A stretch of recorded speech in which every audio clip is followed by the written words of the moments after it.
Welcome back. It's now time for your lunchtime sports. It has continued to be tough going for the West Indies bowlers against India in the opening test at Windsor Park in Dominica. As at sports time on day 3, the visitors were 413 for 5 in their first innings reply. They lead by a massive 263 runs. Ravindra Jadeja is currently 30 not out. Debutant Yajavi Jaswal was finally dismissed for 171 after resuming on 143, falling to Alzari Joseph, while former captain Virat Kohli was dismissed for 76 by Rakeem Cornwall after resuming on 36. The left-hander hit 16 fours and a 6 in an innings that spanned 387 deliveries. Kemar Roach also took a wicket by removing Ajinkya Rahane for 3. So scores in the match so far, the West Indies 150 and India, well, they are 460 for 5 at present.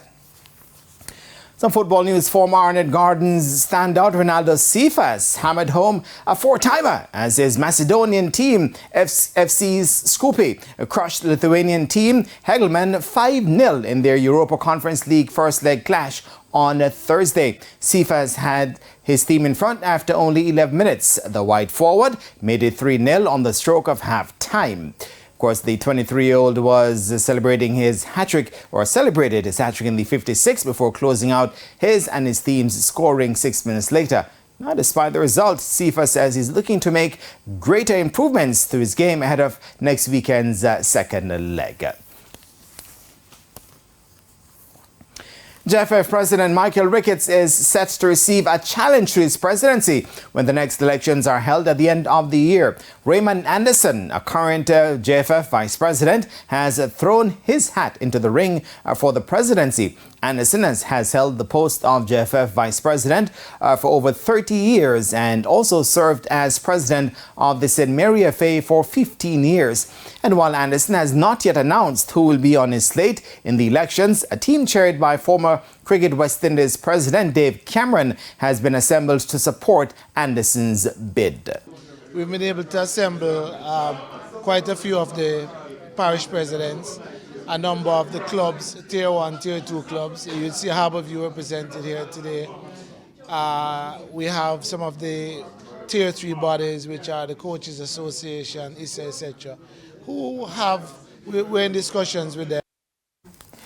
The team consists of members of the legal and marketing fraternities, including known football administrator Carvel Stewart. Football needs leadership that is going to develop the sport here in Jamaica for the benefit of Jamaicans here and the country as a whole.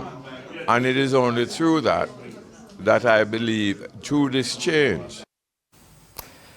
No date has yet been set for this year's election, with the votes increased to 56 following an amendment to the JFF's constitution recently.